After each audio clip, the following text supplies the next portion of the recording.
My first interaction with Islam happened when I was around 4 years old, 5 years old. I was, I think, in nursery school, and it was Ramadan. And all of a sudden, all over the television, I would hear the Adhan. And then the Imams would come and teach about Islam. And I didn't know much about the teachings, I just loved the sound of the Adhan. My name is Dhaaman Yusuf, and I think this is my story. And I'm very nervous to be here because it's quite an honor to be able to share my story with the people.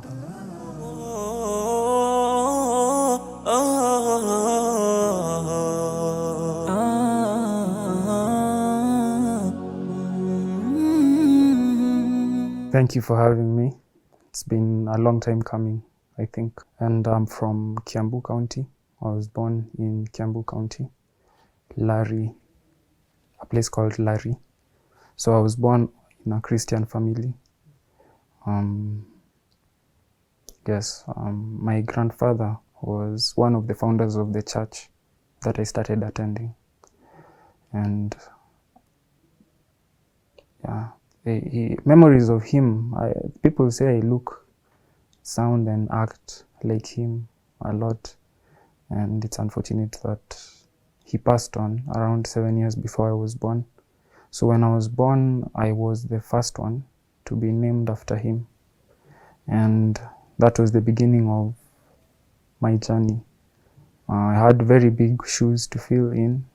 And, I went to primary school. And I always felt that there was something missing. Always. There's always something missing in my life. Regardless of anything I was able to achieve, there was always something missing. So the given name was Joseph. And firstborn, I'm the firstborn in my family. Born to Rose and Patrick. Rose is Catholic, Patrick is Protestant Presbyterian. And from a very young age, the matriarch of our family, that is my grandmother now, would always tell us, go to church. You need to be in church. On Sundays, she would come and tell us, you need to dress up and go to church. And I remember my baptism. I was around 5 when I got baptized. And I remember always being encouraged to go to the church. They used to say, you have a brilliant mind, you could do very well in memory verse and choral verses. And so I participated and I won awards. Collectively, we became third in a memory verse that we recited. And I did a solo verse and I became the best. I didn't even believe in myself. I was very nervous. The previous day, the instructor had really tried to get me to use your actions, and then I froze and I just said the words. And by the time I was leaving the stage, I thought I've let everyone down. And then we were 4 groups, so they announced the 4th person, it wasn't me, 3rd person, and they announced the 2nd person, and everyone started screaming. And it was good. It was a good experience being in the church, to go into Sunday school, finally joining brigade. But I struggled a lot. And I would miss a lot of church because we live in essentially where my father was born. The church that I would go to was Protestant, Presbyterian. And of course, you always look. I prefer how the Catholics sing. I prefer how they act. I think they are nicer people. So eventually there was no conflict, because even for the baptism, my mother had to become Protestant and get me and eventually a few years later my brother to be baptized in the Presbyterian church. So she never had she always used to say Catholicism is for me, but for you people I'm willing to do. So there was not much of a conflict there.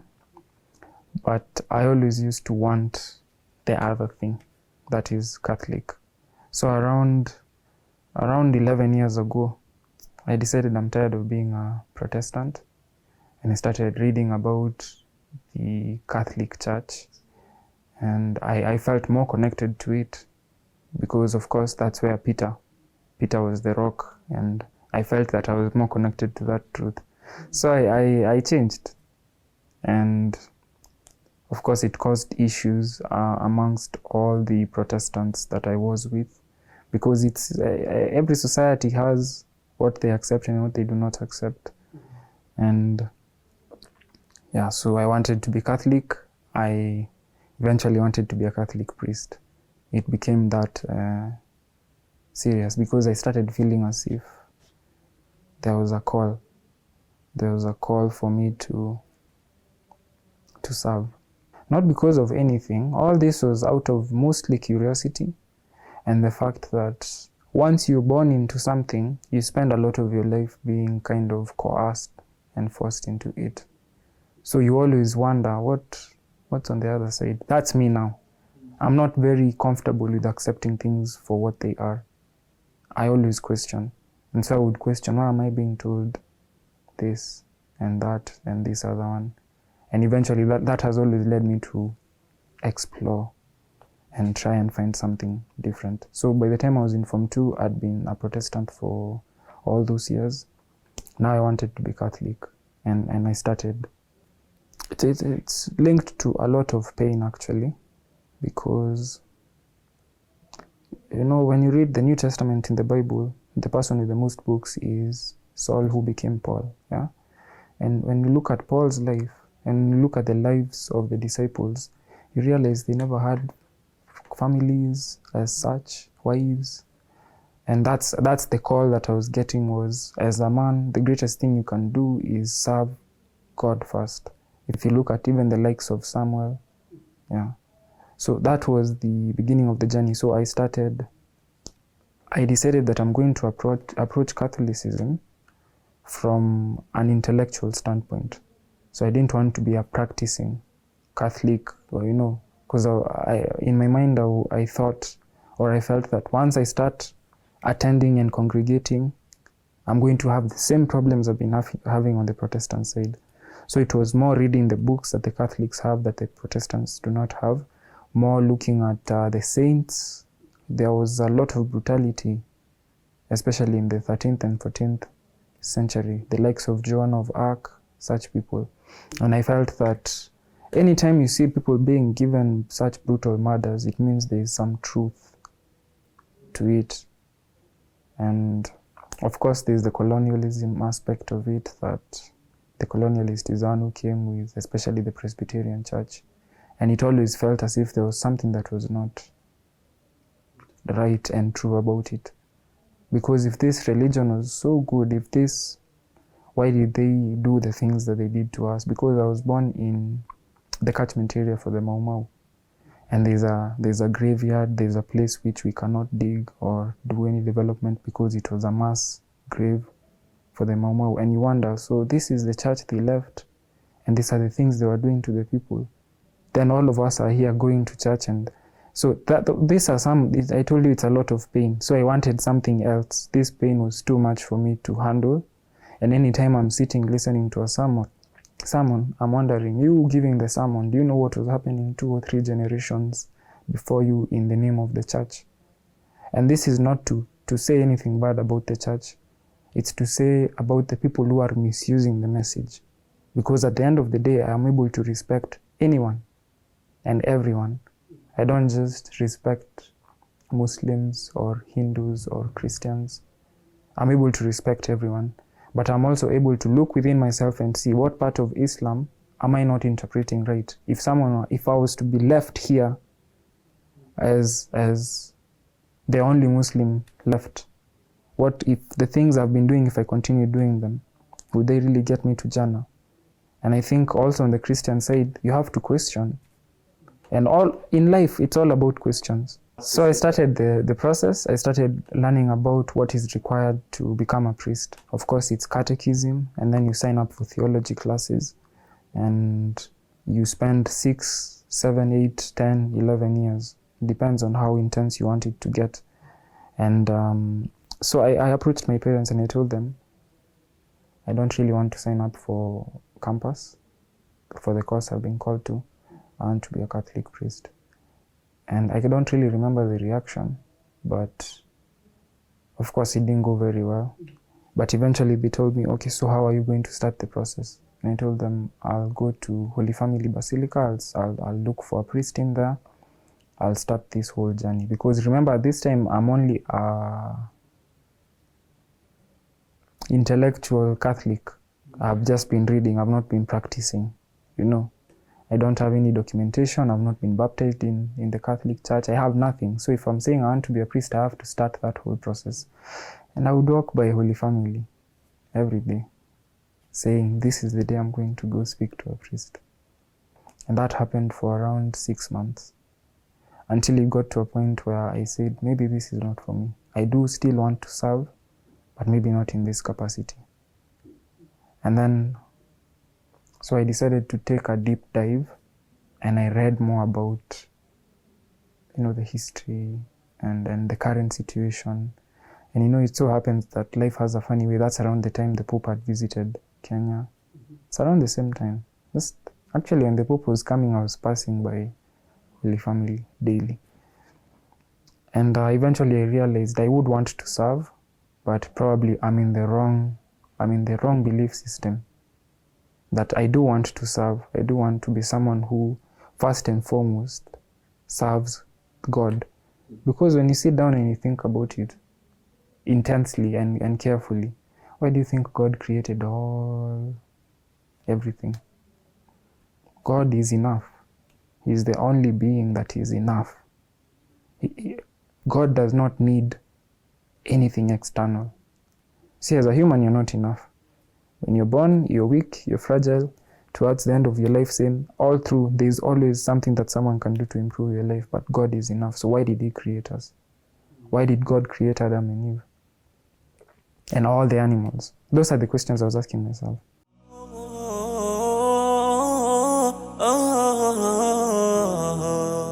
So that's why I didn't eventually become a Catholic priest, because I felt that I could not serve.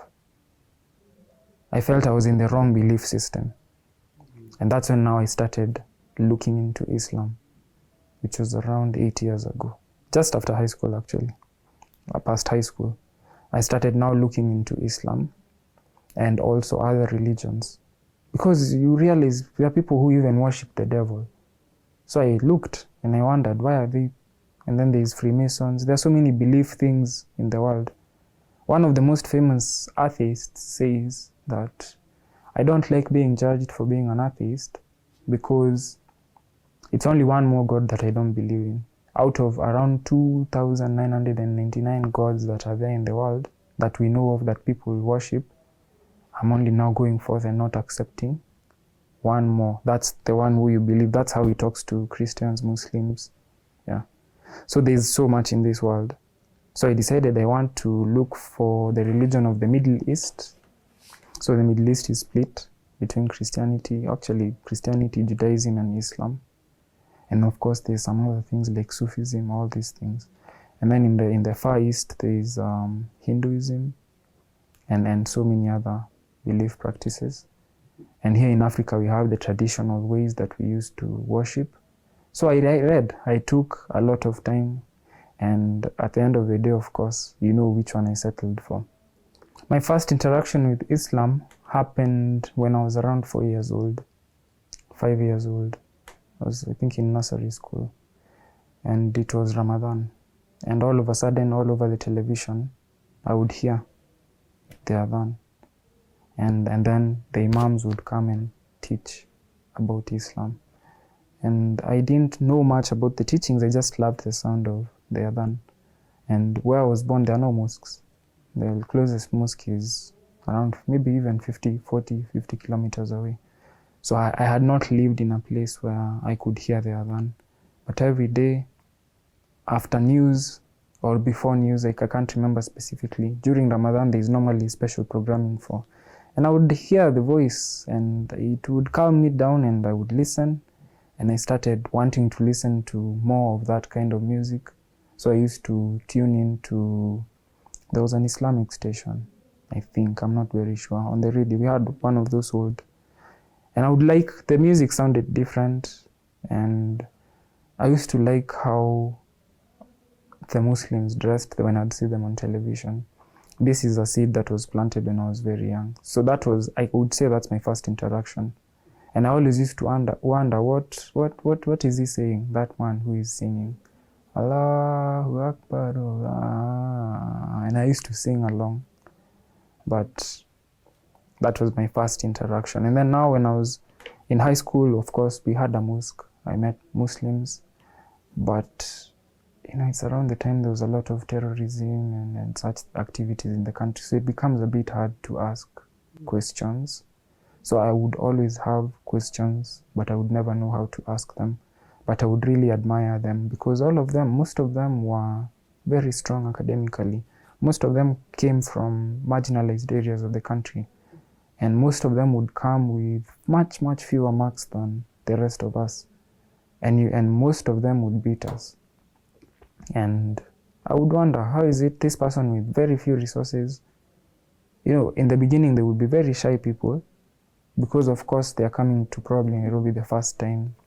Of course, the fact that the places where Islam is strongest are not very well taken care of in this country. So they would be shy, timid. But by the time, even my captain, well, because I served as in the prefectorial force in my school, my captain was Muslim. And you see, it showed me that these people that we marginalize, if you just put them in an environment where you look at them as equals, there's something great that they do have. So now, by the time I was coming to now do my research and everything, all these tiny seeds had been planted.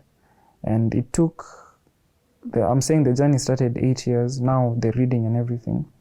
Took me around now 3 other years to meet now a friend who was a Muslim. So that happened around 5 years ago. And that was the first person to whom I could ask questions. So she would tell me, sometimes I would go to her shop and she would tell me, oh, I can't hug you or anything because I've just performed ablution for my prayer. I would wonder, how serious is this matter that you cannot interact with, yeah. And so now I would be able to ask her questions. I would ask her, how many times do you pray in a day? Do you have to go to the mosque? She told me, no, for women, we pray mostly at home. You can go to the mosque. She started now telling me a few of these things. And one of the funniest encounters that I've had, or the strangest ones, or the ones which stick, was now around 4 years ago. I was walking along my avenue and I was heading to railways, and a tall, very tall man stopped me, held my hand. He told me, hi, Assalamu alaikum. You look like a very humble young Muslim boy. I'm having a very big problem. I need 50 shillings to get fare to go home. And I was overwhelmed because, first of all, a man in a suit stopping you in town, asking you for money, is already a big deal. You know who you expect in town to ask you for money. And then he's calling me a Muslim. So he asked me, what is your name? And by default, I just said Yusuf, because Joseph, Yusuf, yeah. And then I told him I don't have any money on me. He told me, okay, do you have any money on M-Pesa? Let's go to an M-Pesa, you withdraw, because he looked a bit frightened. I don't know what that man was going through. His name, he told me his name was Bashir. Bashir, wherever you are, I hope you're fine. So you see, now by this time I start wondering, do I look like a Muslim now? What is happening? What is happening? I'm in the journey now. I'm actively now in the journey. And I sat for many months thinking about that encounter. Thinking hard. I tried texting him. He never replied. I don't know what happened to that man, but I think he was the final straw. He's the final person who made me really think about, just getting over with it and stop being an intellectual Muslim. Be a practicing Muslim. I'd left home, I was working, yeah. So, now I have a lot of time to sit at home and think and read. And then, so, yeah, some of these tiny experiences made me now sit down and properly read about what is Islam, who is Prophet Muhammad, why are so many Muslims called Muhammad, yeah? And then I started wondering, well, what is Makkah, what is, it's always questions in my mind, swirling around. I'd always been able to write beautiful music, sing. I remember I wrote a song for a girl when I was in, I think, class 5. I could always sing a lot. And so by the time I'd left high school, I started asking myself, I want to be a priest. I can't be a priest because I don't believe, all these questions. So eventually I created a whole other persona for myself called W, and I was a musical artist by this time. So I'm a music producer. By this time I'm a music producer. I've done DJing, I've got certification, and these are the things that I'm doing. And then on the side I was also very interested in computers. So the course I told my parents I don't want to go to was computer science. So eventually, after not being able to be a Muslim, I really had to go back and start studying. So I was actively in school at Chiromo, Nairobi, but pursuing computer science. So the activities I was involved in were, at night I would be a DJ, and then during the day I would be in school. And then during the weekends I would try and create music and write music. And then I formed a record label and I signed musicians. And I learned so many skills just to try and get their music out there. So I had to learn how to do, because I was by myself. I used to tell them, me and my team, but they did not know there was no team. It was just me. I had to learn marketing. I was doing a lot of social media marketing. I had to learn finance. I had to learn how to file taxes and not to file taxes and the penalties for not filing taxes. I had to learn how to register companies. So those are the things I was doing. So even by the time I was meeting Bashir on the street, I was on the way to a studio.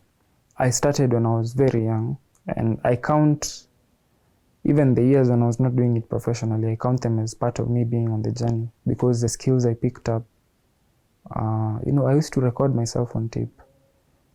I used to record myself on tape on those old radios, which I would overwrite so much of my parents' music. And I started songwriting, and then eventually I started producing instrumental music, and it progressed and progressed until it got to a point where I had to learn how to DJ so that I could play the music. And then I learned how to now properly produce music, how to mix and master. And then I had to learn how to work with the human voice.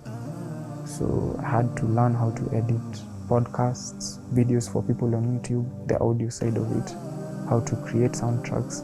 So it's been a 15-year journey.